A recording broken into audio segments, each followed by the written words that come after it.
আজকের ভিডিওতে আমি আপনাদেরকে দেখাবো কিভাবে আপনারা বাইন্যান্স থেকে P2P-র মাধ্যমে ডলার সেল করে সেটাকে বিকাশ অথবা অন্যান্য মোবাইল ব্যাংকিং সার্ভিসে নিতে পারেন। এর জন্য আপনারা যেটা করবেন, শুরুতেই আপনার বাইন্যান্স অ্যাকাউন্টে প্রবেশ করবেন। বাইন্যান্স অ্যাকাউন্টে প্রবেশ করার পর আপনি চলে যাবেন অ্যাসেট অপশনে। অ্যাসেট অপশনে গিয়ে আপনাকে দেখবেন আপনার ব্যালেন্সটা কি ফান্ডিং ব্যালেন্সে আছে কিনা। দেখুন আমার ব্যালেন্সটা ফান্ডিং ব্যালেন্সে আছে এবং আমি যদি স্পটে যাই, স্পটে দেখতে পাচ্ছেন এখানে আমার কিছু কিন্তু স্পটেও ব্যালেন্স রয়েছে। তো যদি আপনার স্পটের ভিতরে সব ব্যালেন্স থাকে তাহলে আপনি ইউএসডিটির উপরে ক্লিক করবেন বা যেই ব্যালেন্সটা রয়েছে সেটার উপর ক্লিক করবেন। তারপর এখান থেকে সিলেক্ট করবেন ট্রান্সফার সিলেক্ট করার পর এখানে উপরে সিলেক্ট করবেন স্পট ওয়ালেট, নিচে সিলেক্ট করবেন ফান্ডিং ওয়ালেট। এবার এখানে অ্যামাউন্ট সিলেক্ট করবেন যে আপনি কত ডলার ফান্ডিং এ নিতে চান। তারপর এখান থেকে কনফার্ম ট্রান্সফারে ক্লিক করে সেটাকে ফান্ডিং এ নিয়ে নেবেন। আপনি যতক্ষণ পর্যন্ত ফান্ডিং এ ডলার না নেবেন ততক্ষণ পর্যন্ত আপনি কিন্তু সেটা P2P-র মাধ্যমে সেল করতে পারবেন না। এর জন্য আমি আগে থেকেই ফান্ডিং এর ভিতরে ডলার আমি এনে নিলাম। এরপর এখান থেকে আপনি হোম অপশনে চলে যাবেন। হোম অপশনে যাওয়ার পর এখানে রয়েছে 3 ক্লিক করবেন। 3 ক্লিক করলে দেখতে পারবেন P2P নামের অপশন রয়েছে। আপনি এখান থেকে P2P লেখাতে ক্লিক করবেন। P2P লেখাতে ক্লিক করলে দেখতে পারবেন আপনাদের সামনে ঠিক এরকম একটা ইন্টারফেস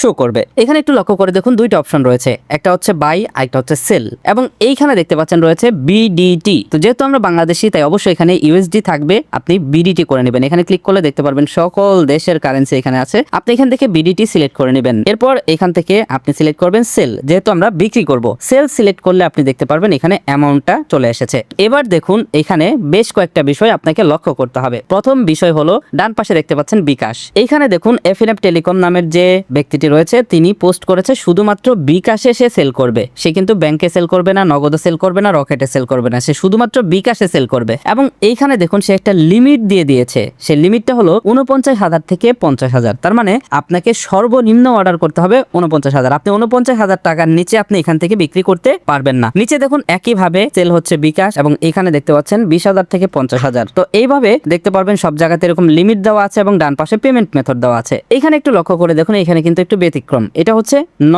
নগদে সে লিমিট দিয়েছে 10,000 থেকে নিয়ে 27,000। তো এরকম আপনি দেখবেন যে এখানে ব্যাংক, মোবাইল ব্যাংকিং সার্ভিসগুলো এবং লিমিটগুলো। এবার আপনি কি কি চিন্তা করবেন? প্রথম চিন্তা করবেন আপনি ডলারটা বিক্রি করে কোথায় নেবেন, বিকাশে নেবেন নাকি নগদে নেবেন নাকি অন্য কোনো মোবাইল ব্যাংকিং সার্ভিসে নেবেন। তো আপনি যদি বিকাশে নেন তাহলে এখানে দেখবেন বিকাশ আছে কিনা, এটা চেক করার পর তারপর আপনি চেক করবেন যে আপনি কত টাকা সেল করবেন। যদি আপনি 10,000 টাকা সেল করেন তাহলে দেখবেন এইখানে যে লিমিটটা রয়েছে সেটা কি 10,000-এর ভিতরে আছে কিনা। যেমন দেখুন এইখানে আমি 10,000 টাকা সেল করব, তাই এইখানে দেখতে পাচ্ছেন এই যে 10,000 থেকে 24,088 টাকা পর্যন্ত সে বিকাশে বিক্রি করবে। তো আমি এইখান থেকে এইটা সিলেক্ট করব। এর জন্য এখান থেকে সেল লেখাতে ক্লিক করলাম। সেল লেখাতে ক্লিক করলে আপনি দেখতে পারবেন এখানে আরেকটা বিষয় লক্ষণীয় রয়েছে, সেটা হচ্ছে শুধুমাত্র বিকাশ পার্সোনাল নাম্বারে টাকা দেওয়া হয়, কোনো প্রকার খরচের কথা বলে লজ্জা পাবেন না। এখানে বায়ার বা সেলার এখানে কিন্তু বেশ কিছু শর্ত দিয়ে রাখে। তো এই শর্তগুলো আগে থেকেই পড়ে নেবেন, এক একজনের শর্ত কিন্তু এক এক রকমের থাকে। এবার দেখুন এখানে সিলেক্ট পেমেন্ট মেথড। তো আপনি কোথায় বিক্রি করবেন বা বিক্রি করে কোথায় টাকাটা রিসিভ করবেন সেটা এখানে সিলেক্ট করতে হবে। তো যেহেতু আমরা বিকাশে নিব তাই এখান থেকে আমরা সিলেক্ট পেমেন্ট মেথডে ক্লিক করলাম। এরপর দেখুন এখানে অ্যাড বিকাশ নামের অপশন চলে আসছে। তো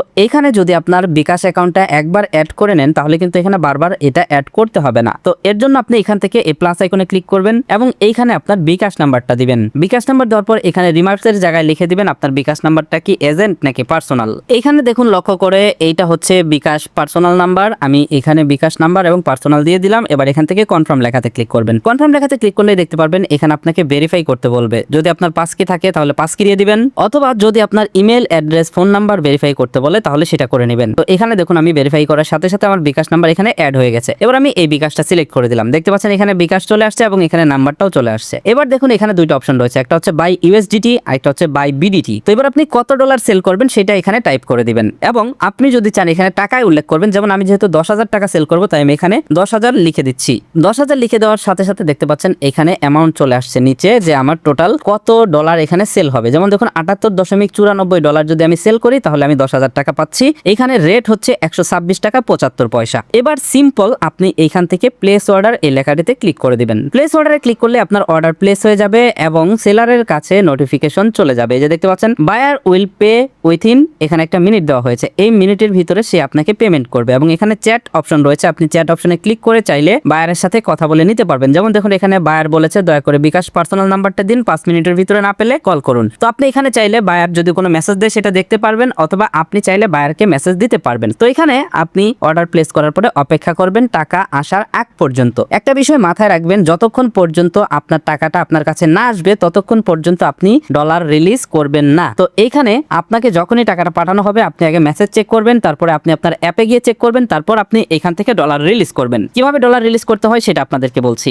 নিচে দেখুন এখানে পেমেন্ট রিসিভ নামের একটা অপশন রয়েছে যেটা এখন ইনভিজিবল রয়েছে। তো যখন বায়ার আপনাকে টাকাটা পাঠিয়ে দিবে, টাকা পাঠিয়ে দেওয়ার পর এখানে সে ওই পাশ থেকে সিলেক্ট করে দিবে যে সে আপনাকে টাকাটা পাঠিয়ে দিয়েছে। যখনই আপনাকে বলবে যে টাকাটা পাঠিয়ে দিয়েছে তখন সাথে সাথে এখানে এই পেমেন্ট রিসিভ অপশনটা হলুদ হয়ে যাবে বা অ্যাক্টিভ হয়ে যাবে। তো যদি আপনি টাকা পেয়ে থাকেন তখন এই রিসিভ অপশনে ক্লিক করে আপনি আপনার কাছ থেকে কনফার্ম করে দিবেন এবং আপনার অ্যাকাউন্ট থেকে ডলারটা কেটে নিয়ে বাইন্যান্স করবে কি বায়ারের যে অ্যাকাউন্ট রয়েছে তার কাছে সে ট্রান্সফার করে দেবে। এমন অনেক সময় এরকম হতে পারে যে আপনার কাছে টাকা পাঠায়নি অথচ সে বলছে টাকা পাঠিয়ে দিয়েছে। সেই ক্ষেত্রে আপনি যেটা করবেন, আপনি আপনার বাইন্যান্স অ্যাকাউন্ট থেকে কিন্তু চাইলে রিপোর্ট করতে পারবেন। রিপোর্ট করলে বাইন্যান্স থেকে প্রমাণ চাইবে, দুইজনের কাছেই প্রমাণ করার পর যে টাকাটা প্রকৃতপক্ষে পেয়েছে বা যে পায়নি তার পক্ষেই কিন্তু তারা টাকাটা বা তাদের ডিসিশনটা জানিয়ে দিবে। তো এখানে আমার বিকাশ অ্যাকাউন্টে টাকাটা চলে আসছে এবং এখানে দেখুন পেমেন্ট রিসিভ অপশনটাও এনেবল হয়ে গেছে। তো যেহেতু আমার বিকাশ অ্যাকাউন্টে টাকা চলে আসছে তাই পেমেন্ট রিসিভে ক্লিক করলাম এবং এখানে দেখতে পাচ্ছেন I have verified that the payment, এখানে 10,000 বলা হয়েছে, সে আমাকে টাকাটা পাঠিয়েছে এরকম লেখা আছে। তো আপনি এখান থেকে এটা সিলেক্ট করবেন। আর যদি টাকাটা না পান তাহলে